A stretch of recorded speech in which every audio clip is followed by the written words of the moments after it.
The Palm Bay City Council held a marathon 5-hour voting session on May 21st, and it turned into an absolute policy meltdown. We went from a celebratory State of the City address to intense, narrow split votes, major allegations of police surveillance weaponization, and public outcries over school safety. It was a dramatic night, Corey. The gap between the polished presentations early on and the deep structural friction that followed shows the difficult decisions the city is facing. When rapid growth meets severe public safety staffing shortages and high-tech tools, the cracks start to show. Let's start with the mayor's State of the City address, which opened with some very personal news. Mayor Rob Medina shared a faith-driven story about a medical emergency involving his mother-in-law, who coded 3 times, but fully recovered, and he publicly thanked his wife for her support. On the economic front, the mayor painted a picture of rapid expansion. Palm Bay is recognized as one of Florida's fastest-growing cities, with a 13.2% rise in employment from 1919 to 2024, outpacing the national average by nearly 9%. The city also welcomed more than 400 new local businesses in 2025 alone. The tech sector is a major part of that growth. He highlighted the massive $100 million satellite manufacturing expansion by L3 Harris Technologies, which added 94,000 square feet and created 100 high-wage jobs, averaging nearly $100,000 in salary. There was also significant municipal infrastructure to celebrate. The Space Coast Commons affordable housing project with Volunteers of America utilized over $1 million in federal and state funding to open a 31-unit development last November. A partnership with the Macedonia Community Development Corporation also delivered a triplex rehab in April 2025, backed by $435,000. On the municipal campus, Building E opened in January to centralize utility and building code services.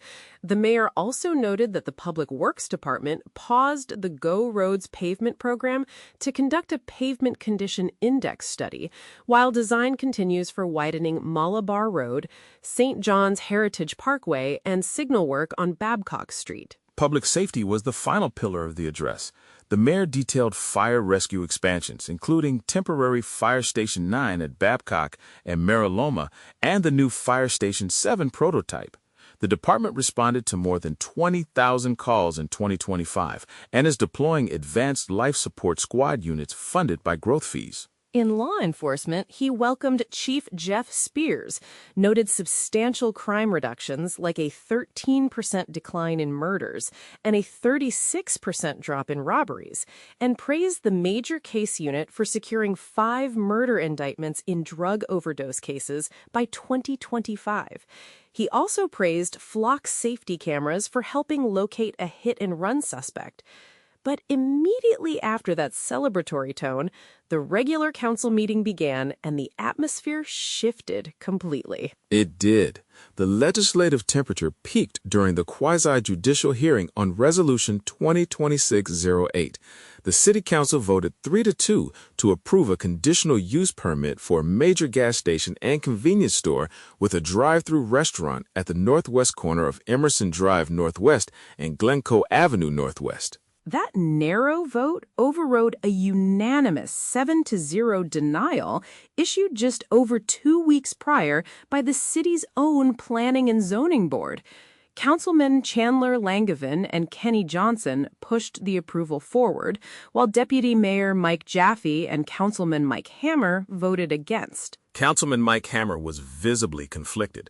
He initially stated that he was legally bound to approve due to the quasi-judicial nature of the hearing, but expressed deep concern over potential environmental impacts and pleaded with the council to table the item. When that effort failed, he ultimately voted nay to stand with residents. That left the vote locked at 2-2, forcing Mayor Medina to cast the deciding vote. The mayor admitted that in his heart, he was against the project, but he reluctantly cast the third aye vote, stating on the record that he was legally forced to side with the law to avoid a costly developer civil lawsuit. For the neighbors who spoke during public testimony, the legal arguments were cold comfort. Erica Graver gave emotionally charged testimony, stating that her son, currently deployed in the U.S. Army, is statistically safer overseas than local children walking home. She detailed the tragic loss of her son's classmate, Jasmine Minori, who was killed at that intersection, and another young girl, Zoe, who was hit at a school bus stop and had to be trauma airlifted. Residents also pointed out that children walking to Discovery Elementary are forced to stand in ditch grass because of sidewalk gaps, and adding commercial fuel delivery lanes will make it worse. We also heard from Dr. Alan Miles about glare from commercial lighting reflecting off a retention pond, and Venus Albert audited the developer, Summit Shaw of Ganesh of Titusville, reminded the council that local voters hold the power. From there, the council moved to campus security and delivered another 3-2 shocker, voting to completely terminate school resource officer agreements with both the Brevard County School Board and Odyssey Charter High School. This severs long-standing campus safety frameworks despite state pressure to increase security. Deputy Mayor Jaffe, Councilman Langevin, and Councilman Johnson voted to terminate, while Mayor Medina and Councilman Hammer voted to keep the agreements. Kenny Johnson noted that while he spent months negotiating, the school board simply did not bring enough to the table, though he still urged the police chief and school principals to cooperate. The deciding factor for the majority was severe patrol staffing deficits. Retired Deputy Chief Lance Fisher provided critical expert testimony, warning the council that the patrol force is currently getting slayed due to rapid development. Fisher broke down the math, showing that staffing just 3 school resource positions drains 5 certified officers from patrol due to mandatory supervisor overlays. This deficit forces the department to run dangerous 2-man cars. Fisher's advice was pure realism. Sometimes a city must cut off its fingers to save its heart, and they needed those officers back on patrol. That staffing discussion led directly into an evaluation of the Flock Safety automated license plate reader network. While the police department showed a polished video of investigative successes and Neighborhood Watch President Connie McCleary supported the cameras, public comment completely shattered that narrative. Whistleblower testimony from retired police leadership revealed that despite the camera network expanding for nearly 5 years, the department operated the system with 0 formal written policies and 0 auditing mechanisms, as recently as December 2025. Most surprisingly, audits placed into the public record alleged that the department actively weaponized the AI-powered network to run a continuous 2-week targeted surveillance dragnet on an outspoken citizen, Thomas Redmond, using undercover units to manufacture a pretextual traffic stop. Resident Thomas Woodrum also challenged the contract structure, pointing out that transferring local movement data to a private $7.5 billion corporation strips citizens of public records rights and exposes the city to cybersecurity risks flagged by Homeland Security. We also saw major administrative changes during the Charter Review Commission proposals. Chairman Pastor Ken Delgado and Ruth Kaufhold defended 8 proposed amendments, including controversial birth or naturalized citizenship mandates for critical non-elected staff roles, like the assistant city attorney and city clerk.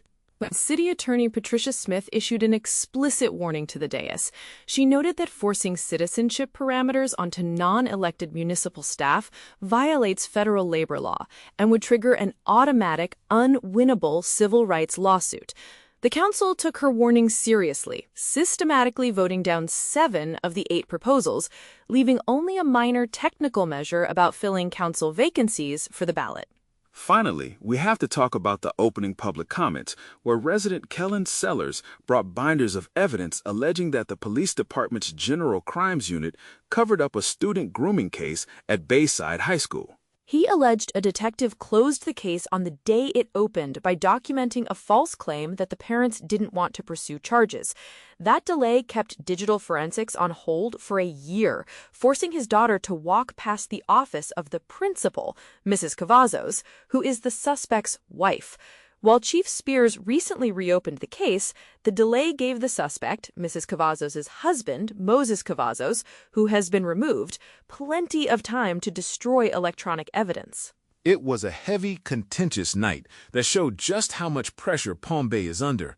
When a fast-growing city tries to balance rapid growth, staffing shortages, and high-tech tools, the cracks start to show. That is our recap of the May 21st meeting for the Palm Bayer. Thanks for watching, and we will see you next time.